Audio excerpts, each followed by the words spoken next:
Boa tarde, boa noite, povo do sétimo ano, que é o professor Josmar. Eu tenho aqui uma sequência de vídeos, né? Se não me engano são 6 ou 5, eu não me lembro com exatidão, porque eu comecei a gravar agora só. São vídeos curtos, relativamente curtos, mas que quando você for tomar nota no teu caderno, obviamente fica um pouco mais longo, porque você vai poder dar pause, copiar, depois continuar o vídeo, então... No fim das contas, acaba sendo uma atividade bem maior que o tempo do vídeo que vocês estão vendo. Eu vou discutir aqui, esses vídeos são de operações com números negativos, que é o assunto que vocês viram na última aula de matemática no centro de mídias, né, naquele canal que passa na televisão com as aulas que vocês estão seguindo, né.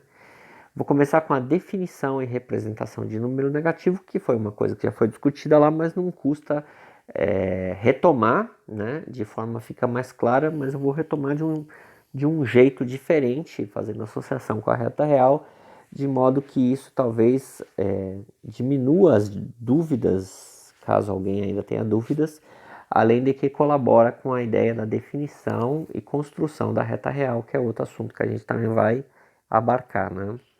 Bom, primeiro, na matemática define-se como número negativo todo número menor que zero. Então, se eu tenho um número que é um valor menor que zero, obviamente que ele é negativo, certo?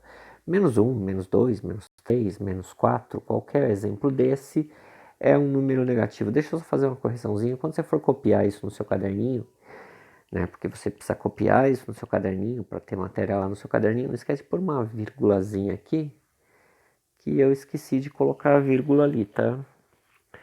Muito bem. No caso da reta real, dois números são chamados de números simétricos ou opostos quando estão à mesma distância do zero, como por exemplo o menos 5 e o 5. O 5 é o oposto de menos 5 e o menos 5 é o oposto de 5. Mas o que é um número oposto? Normalmente os alunos acham que o número oposto é só trocar o sinal, mas não é só trocar o sinal, embora também essa explicação dê certo. A questão de número oposto é o cara que está do outro lado do zero, na reta real, à mesma distância que o outro. Por exemplo, tenho aqui uma representação da reta real. No caso da minha reta real, ela começa aqui no zero, né? E vai seguindo, crescendo para essa direção. Então vai 1, 2, 3, 4, 5, 6, 7 e continua infinitamente. Isso é a reta real.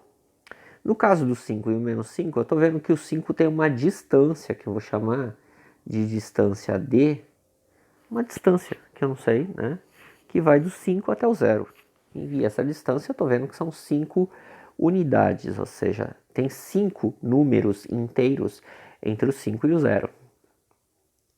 Pegando essa mesma distância, mas no sentido oposto, ou seja, do outro lado, eu vou encontrar do outro lado também um número. Esse número eu vou chamar de menos 5, ou seja, é o cara que está do outro lado do zero, né? O zero está aqui no meio, tem um 5 para o lado de cá e tem um menos 5 do outro lado.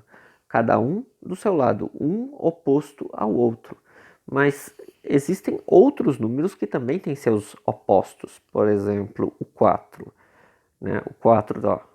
O 4 está aqui, ele tem uma distância que vai do zero até ele, o 4. Pois a mesma distância para o outro lado eu vou encontrar o menos 4. Se eu usar esse raciocínio para outros números, por exemplo, o 2 e o menos 2 são os opostos, porque eles estão à mesma distância do zero. Deixa eu voltar só nesse exemplo. O único caso que não vai ter um oposto assim tão declarado seria o zero, né? Porque o zero, o oposto dele é ele mesmo. Então, o zero é o único número que não tem oposto, porque o oposto dele é ele mesmo. Na reta real, dados dois números quaisquer, então eu penso na reta real que começa lá no menos infinito, né? A reta real começa lá no menos infinito e segue, passa pelo zero e continua até o infinito. Se eu pensar na reta real que tem tamanho infinito, escolher dois números quaisquer, pensa em qualquer dois números. Precisam ser positivos, professor? Não. Ah, precisam ser negativos? Não. Dois números quaisquer. Pode ser um negativo e outro positivo, pode ser dois positivo, pode ser dois negativo. Dois números quaisquer. Sempre que você pensar em dois números na reta real, o que estiver à direita será sempre o maior do que aquele que está à esquerda. Como assim? Por exemplo, menos 1 é maior que menos 4. Ah, mas como eu sei disso? Bom, porque o menos 1, ele está aqui. E o menos 4, ele está aqui. Quem é que está à sua direita? Bom, na minha direita está esse cara aqui. Né? Esse cara aqui está na minha direita. Esse cara aqui está na minha esquerda. Então, quem é o maior? O que está na direita. Então, menos 1 é maior que menos 4. Certo? Se eu pegar outro exemplo, o 2 e o menos 4. Bom, o 2 está aqui, menos 4 está ali. O que está à sua direita é o maior, mas o que está à minha direita é o 2, professor. Então, esse é o maior, certo? Na reta real sempre funcionará assim, ó, menos 4 e menos 2. Ambos são negativos. Qual é o maior? Bom, menos 2 está ali, menos 4 está aqui, então o maior é o menos 2, porque ele está do lado de cá. Ele está à minha direita. Esses exemplos que eu estou dando, claro que eu estou dando assim meio que rápido, né? Mas é óbvio que isso é um vídeo, então você pode pausar, volta se não entendeu, né? Volta um pouquinho.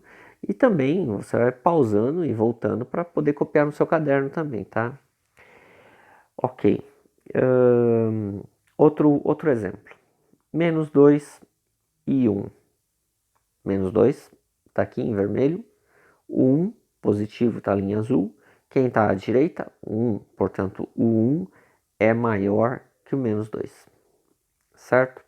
Eu vou parar meu vídeo aqui porque ele já tem 6 minutos. Eu estou tentando fazer vídeos curtos, né? Meu bairro tem problemas de conexão com a internet. Vídeos muito longos, por incrível que pareça, eles chegam a demorar 5 vezes o tempo de vídeo que eu tenho para fazer o upload para o YouTube, por exemplo. Então, se esse vídeo aqui tem quase 7 minutos, ele vai levar uns meia hora mais ou menos para fazer o upload na rede. Então não dá para fazer vídeos muito longos, ok? Mas tem os outros vídeos que vocês precisam assistir também.